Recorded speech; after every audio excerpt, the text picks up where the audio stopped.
is Johnny Cerrucci with another. To have your soul saved, you had to rely on the priests, bishops, and cardinals of Rome. This was the worst kind of slavery because it was a slavery of disinformation. Now and again, sincere Bible-believing Christians like the Waldensians of the Alps, the Albigensians, Jerome of Prague, John Wycliffe and his Lollards, Jan Hus of Bohemia, would rebel against this Roman rule and show Christians that Vatican doctrines claiming that you needed Rome to ensure your salvation were contradicted by the Bible. As a result, the papacy strictly forbade Bibles to be placed into the hands of the common person and only allowed Jerome's Latin Vulgate to be handled by clergy. Men like John Wycliffe painstakingly translated the Vulgate into the language of the people. For Wycliffe, it was English. English Bibles were then slowly and carefully copied and handled by Wycliffe's followers, who handed them out to and taught the people. In response, Roman authorities captured Wycliffe's followers, called Lollards, tied their Bibles around their necks, and burned them alive. It's what so-called Christian Rome did to all of her enemies, including Jerome of Prague and Jan Hus. John Fox's Book of Martyrs, originally titled Acts and Monuments, is completely filled with examples of Catholic authorities torturing and murdering Christians. And when a Lollard was burned with a Bible hanging around his neck, it was a terrible loss, because not only were Christians being burned alive, but hand-copied Bibles were irreplaceable. But in 1517, a new rebel stepped up, an Augustinian monk from Germany named Martin Luther. Luther was furious that Pope Leo X, Giovanni de' Medici, from the powerful Medici family who helped to rule the world then and including through to today, had sent their attack dogs, the Dominicans, to cheat the common people out of their money by claiming they could buy what is called an indulgence, which is basically a receipt of forgiven sin. By paying money to indulgence peddlers like Johann Tetzel, poor Christians believed that they had some of their sins forgiven. Worse, they were told that dead loved ones were in purgatory, and they could give money to these indulgence peddlers, and the Pope would then release their dead loved ones. Luther wrote 95 short paragraphs or theses, and on November 1st of 1517, All Saints' Day, posted them to the doors of All Saints Cathedral in Wittenberg. But what was different about Martin Luther's protest and the protests of previous Christians was the movable type printing press of Johannes Gutenberg.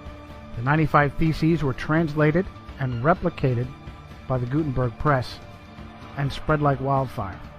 Martin Luther instantly shot to #1 on the Vatican hit list. Now remember, he was an Augustinian monk.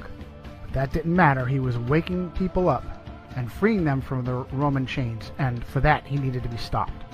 He was kidnapped by his benefactor, Frederick the Wise of Saxony, and held at Wartburg Castle for several months to protect him from Vatican assassins. During that time, he translated the Bible into vernacular German, and it may have been the most important thing he ever did, starting with the New Testament and then later the Old Testament. But now the Gutenberg press started printing off large quantities of common language Bibles, and the fires of the Inquisition couldn't keep up. Other brave Christians like William Tyndale, also a Roman Catholic priest, began translating Bibles into the language of their people. Tyndale was English like Wycliffe, and he too was eventually executed by Rome for his crime. But now Rome had a problem. There were too many Bibles and Bible translators to be kept in check by burning them all. A new tactic was born, a tactic that English Cardinal Thomas Wolsey called learning against learning. And that tactic was to discredit the Bible in order to force people to return to accepting Rome as the ultimate authority over their body and soul. In this tactic of learning against learning, Rome would literally rewrite reality and weave a false reality matrix that we now all swim in to this day. For thousands of years, mankind understood the earth to be flat and stationary. Only rarely did men like Pythagoras attempt to claim otherwise. And it's interesting to note that many Freemasons consider Pythagoras to be one of the first of their craft. But now rewriting our reality as a tactic to discredit the Bible became a top priority in the face of Martin Luther's 1517 Reformation, Protestant Reformation. The Catholic response would be the Counter-Reformation, and it would be spearheaded by a Spanish Templar knight named Ignatius of Loyola and his followers, whom we call today the Jesuits. Their first opportunity came from the Vatican's mathematician, a Polish priest named Nicholas Copernicus. Copernicus gave birth to the modern heliocentric model of the universe with his work De Revolutionibus Orbium Celestium, on the revolutions of the heavenly spheres. Copernicus knew he was weaving a matrix of lies and wanted to hold publication of De Revolutionibus until after his death. But powerful Roman Catholic clergy like Tiedemann Gies, Bishop of Culm, and the papal secretary himself, Johann Wiedmanstadt, forced him to publish in 1543.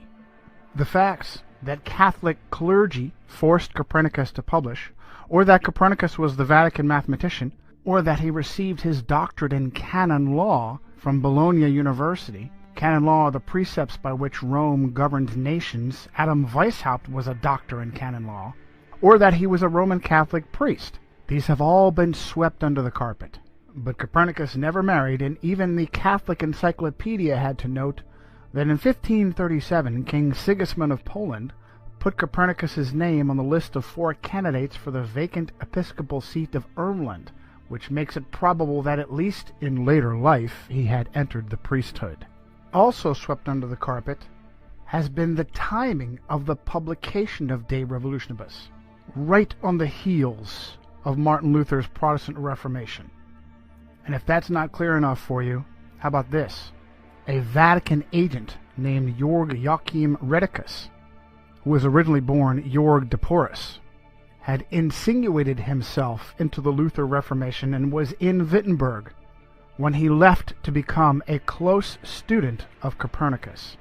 Sources like Wikipedia claim that Redicus was sent from reformer Philip Melanchthon, a dear friend of Martin Luther, but it is absolutely Roman Catholic disinformation. In the Table Talk of Martin Luther, the great reformer is quoted as having said, "There is talk of a new astrologer who wants to prove that the earth moves and goes round instead of the sky, the sun, the moon, just as if somebody were moving in a carriage or a ship might hold that he was sitting still and at rest while the earth and the trees walked and moved. But that is how things are nowadays. When a man wishes to be clever, he must needs invent something special, and the way he does it, he must needs be the best. The fool wants to turn the whole art of astronomy upside down. However, as Holy Scripture tells us, so did Joshua bid the sun to stand still, and not the earth." In his lectures on the book of Genesis, Luther said, "We Christians must be different from the philosophers in the way we think about the causes of these things. And if some are beyond our comprehension, like those before us concerning the waters above the heavens, we must believe them and admit our lack of knowledge rather than either wickedly deny them or presumptuously interpret them in conformity with our own understanding."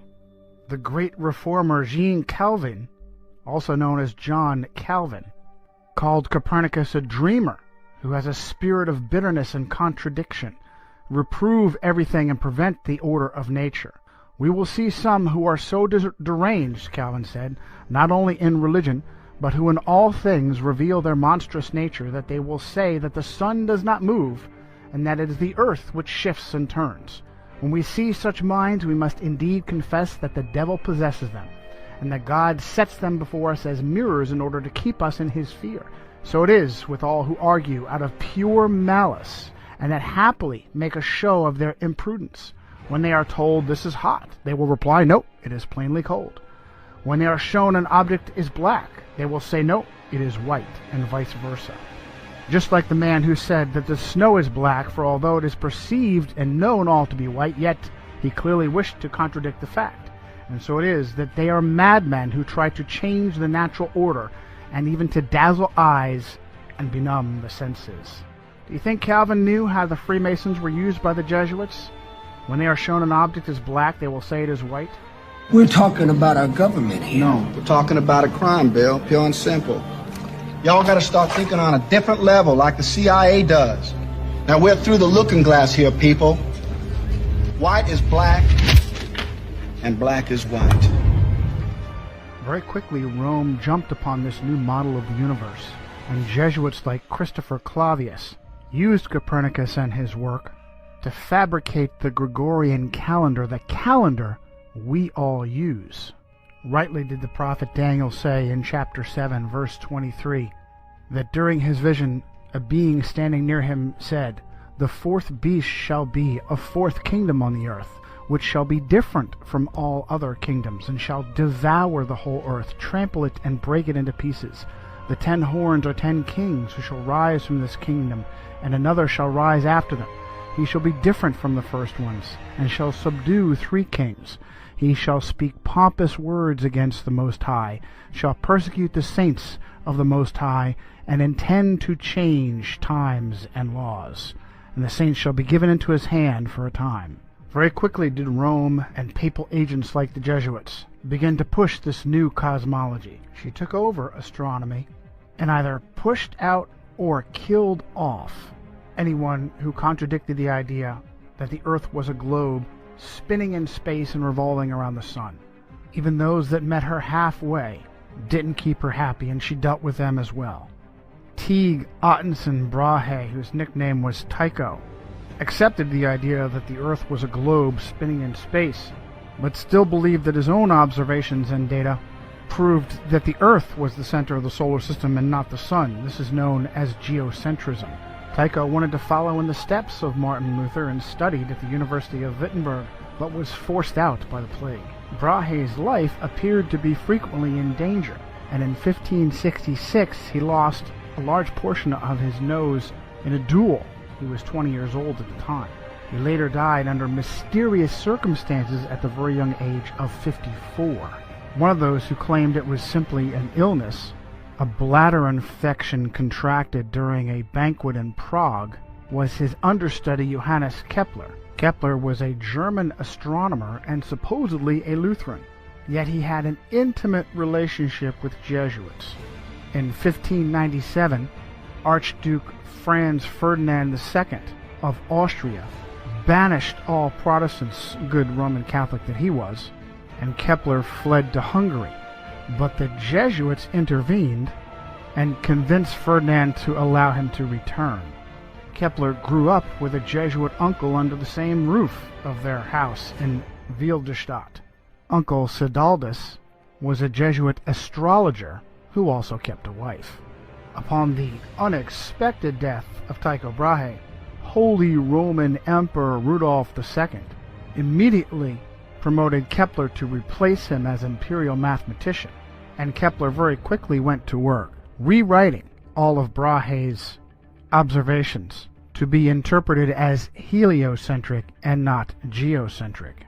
In a paper titled Kepler's Relation to the Jesuits, Dr. Jörg Schuppner at the University of Leipzig noted that it is well known that the order of the Jesuits was the most important and the most active Catholic order in the field of science during the 17th and 18th centuries. One field of particularly intensive successful study carried out by the Jesuits was astronomy. Many of their names are associated with the important discoveries in the history of astronomy, such as the discovery and mapping of moon craters. It is nearly impossible to list all the names of those who made serious contributions as astronomers or mathematicians. One aspect of the considerable role the Jesuits played in the history of astronomy was their support of Johannes Kepler. Some of them stood in extensive correspondence with Kepler. Now, it was obvious to protesters like Luther and Calvin that something fishy was going on in Rome, and the papacy needed plausible deniability while she rewrote our reality. That propaganda was presented by Italian astronomer and mathematician Galileo Galilei, and it's absolutely fascinating what user-edited Wikipedia says. In the entry for Galileo Galilei, under the subtitle Galileo, Kepler, and Theories of Tides, Cardinal Bellarmine had written in 1615 that the Copernican system could not be defended without, quote, a true physical demonstration that the sun does not circle the earth, but the earth circles the sun. Galileo considered his theory of the tides to provide that required proof of the motion of the earth. Now, there's no link on the name Cardinal Bellarmine, which is unusual for Wikipedia. Maybe that's because Cardinal Bellarmine was Robert Bellarmine of the Society of Jesus, one of the most powerful Jesuits of his time, who was canonized as saint in 1930 and named a doctor of the church. What's more, it is ludicrous to imagine that the Earth's supposed large mass doesn't pull the moon and crash into it, and instead the magical force of gravity holds it stationary. Even more ridiculous is the idea that the moon affects tides by pulling on the water. Again, the magical, mystical force of gravity is blamed. South African author Thomas Winship wrote in 1899 his book Zetetic Cosmogony. If the moon lifted up the water, it is evident that near the land the water would be drawn away and low instead of high tide caused. Again, the velocity and path of the moon are uniform, and it follows that if she exerted any influence on the earth, that influence could only be a uniform influence. But the tides are not uniform. And Winship uses examples from South Africa. At Port Natal, the rise and fall is about 6 feet, while at Beira, about 600 miles up the coast, the rise and fall is 26 feet. This effectually settles the matter that the moon has no influence on the tides. But Protestant reformers were on to Rome. She knew she needed a smokescreen, and she provided it.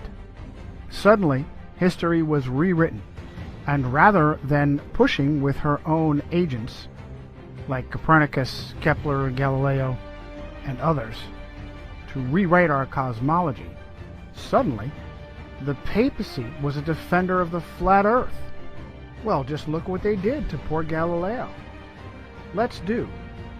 Supposedly, Galileo was tried for heresy at the hands of that evil flat earther, Jesuit Robert Bellarmine. He bravely stood by his guns and humiliated the church with a heliocentric spinning ball earth. What happened to Galileo Galilei? Well, for the last few years of his life, he was put under house arrest. Have you read anything about the Inquisition? Do you know what the Inquisition did to people when it truly considered them an enemy? Things like rotating their arms backwards until they were pulled out of their sockets, inventing special instruments that could be jammed into a person's body to rip open their bowels, putting them in a special sarcophagus filled with spikes that would jam into them to the bone. Did you ever hear of Edgar Allan Poe? Are you familiar with his short story, The Pit and the Pendulum? About a swinging, razor-sharp pendulum that lowered across a victim and would take hours to slowly saw that victim in half. Did you know it was based upon the Inquisition? A little-known secret is that the Jesuits now own astronomy. When their missionaries went across the world, across our flat earth, the first thing they did was insinuate themselves in royal courts to become the official astronomer of that kingdom. China is a great example. One of the first Jesuits in China was Matteo Ricci. Ricci and his successors like Adam Schall and Ferdinand Verbiest were all the royal court astronomers and eventually fabricated the calendar for the Chinese emperor. Today, the Jesuits even have their own observatories, both in Italy and in America. They use their puppets in American government to steal Apache holy ground on Mount Graham in Arizona. Are they reaching out extraterrestrially or interdimensionally? They appear to have answered our question with the latest piece of technology on Mount Graham, the Large Binocular Telescope Near-Infrared Utility with Camera and Integral Field Unit for Extragalactic Research, also known as Lucifer. And it's not surprising given the success the Jesuits have had in rewriting our reality. Now, we're supposed to believe that Rome was against the spinning ball Earth heliocentric cosmic accident cosmology of our modern understanding. Yet at every step of the way, Jesuits or Jesuit agents were there to bolster our false reality, hiding whenever possible behind convenient Jews. And for more on that, see our special report, It's the Jews, from Johnny Cerrucci and Migmag. Needing to contrive an origin for our accidental existence that contradicts the Bible, Jesuit-trained Belgian priest Georges Lemaitre is the father of the so-called Big Bang Theory, the idea that first there was nothing and then it exploded. He was a close co-worker of just such a Jewish puppet, Albert Einstein. Einstein bolstered the Jesuit cosmology with his convoluted theory of relativity. The problem was that observations of both scientists and laymen weren't matching what so-called astronomers were telling us. And so Einstein fabricated the theory of relativity to claim that your reality was relative to the time-space continuum. It is purposefully almost impossible to understand. You're just supposed to trust science and astronomy. The Jesuits then jumped on with dinosaurs and Charles Darwin to claim the Earth is billions of years old. And wherever Darwin's theory of evolution had holes, Jesuits stepped up to fill the gap. Jesuits like Pierre Teilhard de Chardin, the father of the New Age, after fabricating the ape-like pre-humans that we supposedly came from, even students of evolution became concerned that there was a, quote, missing link between primitive apes and modern humans. A discovery was made in 1912 to bridge that gap. Having been found in Piltdown, East Sussex, England, it was named Piltdown Man. Unfortunately, it was also found to be a hoax. The skull of a small human with the altered mandible and teeth of an orangutan. Sometime later, paleontologist Stephen Jay Gould uncovered the father of that hoax, a Jesuit priest named Pierre Teilhard de Chardin. There are many such examples in archaeology and paleontology, and yet no one asks, why would so-called scientists be fabricating evidence? The goal was to discredit the Bible, and it has been resoundingly successful. Without the spinning ball Earth, Darwinian dinosaur cosmic accident, the Bible is a science textbook. With it, critics laugh and question the Bible, and instead look to human authorities to save their souls, such as the Vicar of Christ himself, who is for the first time in Roman Catholic history a Jesuit priest.